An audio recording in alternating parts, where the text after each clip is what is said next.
मैं वकील अहमद, गांव दूधली, डिस्ट्रिक्ट बिजनौर, उत्तर प्रदेश, यूपी। आज हम यहाँ रोड के सिलसिले से यहाँ आए थे।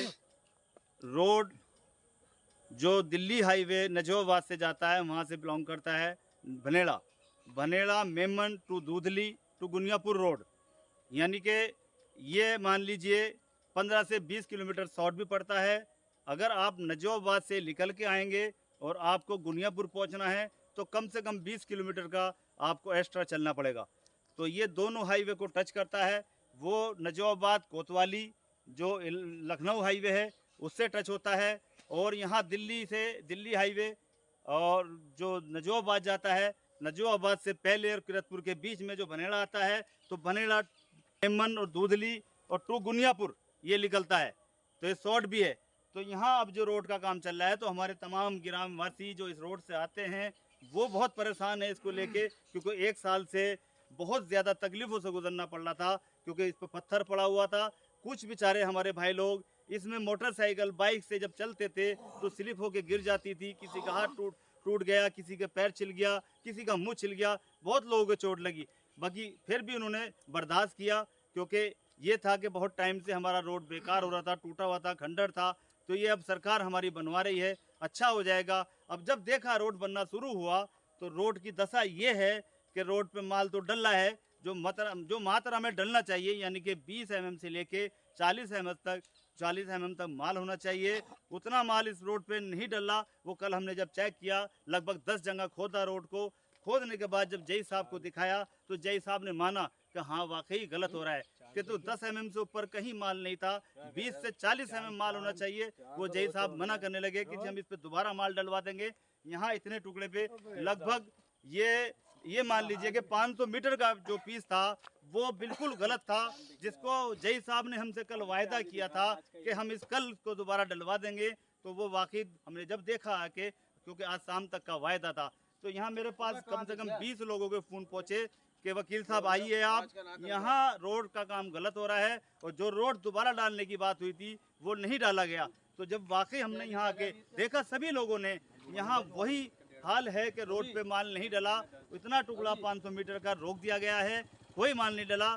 जय साहब ने हमसे झूठा वायदा किया। यहाँ फिर ग्रामीण इकट्ठे हो गए इसीलिए कि हमें सॉलिड रोड चाहिए, ये टुकड़ा डलना चाहिए, हम बिल्कुल नहीं छोड़ेंगे। जो हमारा 500 मीटर का टुकड़ा है हमें दोबारा से माल डलवाना है, वो डलेगा। यहाँ तमाम ग्रामीण खड़े हुए हैं, गाँववासी खड़े हुए हैं, वो कह रहे हैं कि हमें दोबारा माल चाहिए यहाँ, क्योंकि 10 mm माल होता है वो कुछ नहीं होता।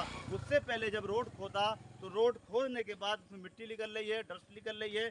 डस्ट के ऊपर जब तारकोल या केमिकल डालेंगे तो वो डस्ट नहीं पकड़ेगी, क्योंकि पत्थर नहीं है। पत्थर होता तो पत्थर उसको चिपका देता है, उधर रोड़ी को पकड़ लेता है, तो वो सॉलिड हो जाता है। जब इस पर मिट्टी और डस्ट पड़ी हुई है तो कोई केमिकल या कोई तारकोल काम नहीं करेगा। ये सब फर्जी काम हो रहा है, टेम्परेरी काम हो रहा है, जैसे कि रिपेयरिंग का होता है। ये बिल्कुल गलत है, हम बर्दाश्त नहीं करेंगे। हम आगे इसकी कंप्लेंट करेंगे कि हमें लखनऊ जाना पड़े, इलाहाबाद जाना पड़े, और अपने जो ज़िले के अधिकारी है डीएम साहब, उन तक ये बात रखेंगे, क्योंकि रोड के जो तकलीफ़ों से लोग गुजर रहे थे साल से, आज भी वही कंडीशन है। हमारा मानना ये है कि अगर इस पर एक बरसात उतर जाए तो रोड पूरी तरीके से खंडर हो जाएगा, टूट जाएगा, इसमें कुछ नहीं बचेगा। यहाँ फिर वही पत्थर चमकेंगे जो पहले एक साल से चल रहे थे, लोग फिर गिरेंगे, फिर हॉस्पिटल तक जाएंगे लोग, तो क्या फ़ायदा। हमारी सरकार बहुत अच्छा कार्य कर रही है, जगह जगह रोड बनवाने का कार्य हो रहा है, यहाँ तक के जो गांव के जंगल के रोड है वो भी बनवाने का काम हो रहा है। सरकार की कोई गलती नहीं है। सरकार पूरा बिल बना करके, एस्टिमेट बना करके पूरा बिल पास करती है, पूरा बजट पास करती है।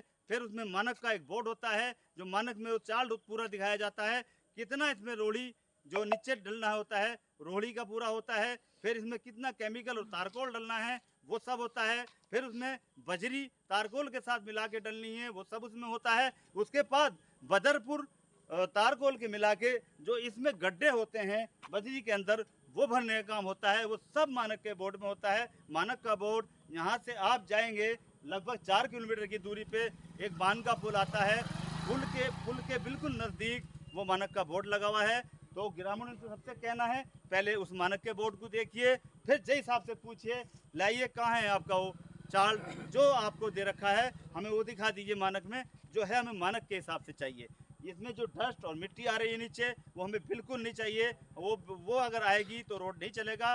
तमाम ग्रामवासी मिलके कल इस काम को बंद करा देंगे तो वो अच्छा नहीं होगा। हमारी सरकार जागरूक हो जाए, कहीं भी पूरे भारत में ऐसा काम होता है तो अदर से एक टीम रखी जाए और वो खुफिया टीम हो, वो जा कर के मौके पे मुआयना करे, जांच करे, उन लोगों को पकड़े जो गलत काम कर रहे हैं। क्योंकि हमारी सरकार का नुकसान ये है, मैं आपको बता दूं, अब से पहले 10 साल 15 साल पहले जो रोड बनते थे उसमें तारकोल की मात्रा पूरी होती थी, पत्थर हाथ से तोड़ करके बड़े टाइम में सड़क बनती थी, वो तोड़ के डाले जाते थे, पत्थर को चमकाया जाता था, तार ब्रुश से मिट्टी साफ की जाती थी, उसके बाद तारकोल डलता था और उसके बाद फिर में बजरी के साथ जो तारकोल डलता था वो फुल मात्रा में होता था तो वो रोड चलता था 10 से 15 साल 20 साल चलता था, क्योंकि वो रोड सॉलिड होता था। आज रोड हम डाल रहे हैं 2 महीने के बाद टूटना शुरू हो जाता है, साल तो बहुत मुश्किल से पकड़ता है, 6 महीने के अंदर रोड खत्म हो जाते हैं।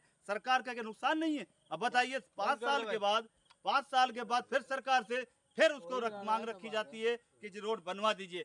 क्या सरकार कहाँ तक बनवाएगी? सरकार कैसे करेगी? क्योंकि यहाँ तो सब जितने भी भ्रष्ट लोग बैठे हुए हैं वो बिल्कुल गंदा काम करा रहे हैं। ये 1 साल भी रोड नहीं चलेगा, रोड की कंडीशन बहुत बुरी हो जाएगी। पीछे मैंने अभी नहर की वीडियो दिखाई थी जिसमें रोड इधर डाल रहे थे, पीछे पीछे वो टूटता जा रहा था और उसकी बजरिया ऊपर आ रही थी, तमाम लोग उस पर गिरे और हॉस्पिटल तक पहुंचे। वो बताया गया उस पर, वही दशा इसकी होने वाली है। यहाँ बिल्कुल परहेज से रोड डल रहा है, परहेज के रोड की जो है डिप्रेशन नहीं होता। जब गाड़ी चल रही है, लहरें खाती हुई चल रही है और उछल कूद करती हुई चल रही है, तो ये डिप्रेशन क्यों जब परहेज से बनना है? अगर ये मैं मानता हूँ छबड़ी से बनता, टोकरों से बनता तो डिप्रेशन मान लेता, यहाँ परहेज से बनना है और डिप्रेशन बराबर है। तो मैं हमारे जो ग्रामीण खड़े हैं मैं इनसे पूछना चाहूँगा, ये बताएंगे कि रोड की दशा क्या है। एक चाचा जा रहे थे, गुजर रहे थे रोड से, ये भी रुके हमें देख के कि भाइयों बताइए क्या आप किस सिलसिले में रुके हुए हैं? मैंने जी रोड का कार्य चल रहा है तो रुक गए, बहुत खुश हुए कि हमारा मैसेज भी पहुँचाओ सरकार तक। तो मैं भी पूछाना चाहता हूँ, तो मैं चाचा से पूछूंगा, ये अपना शुभ नाम बताएं, उसके बाद अपनी बात को पूरा करें। चाचा आपका शुभ नाम? मेरा नाम राजपाल सिंह। कहाँ के रहने वाले हैं? ग्राम मेमन सादात।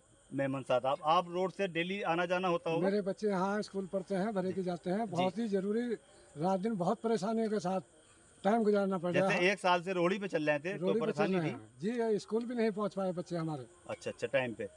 अब जो रोड बना है इसके सिलसिले में बताइए कि रोड क्या अच्छा बनना है? कि रोड के बारे में सभी लोग बता रहे हैं कि इसमें तो माल नहीं पड़ा, और जैसे साहब जो आए थे वो भी दशा में माल पड़ने के बजाय उन्होंने बताया था कि 500 मीटर में दोबारा भी हम डलवा देंगे, मगर वो नहीं डला, उन्होंने प्रेस से बराबर कर दिया ऐसे ही।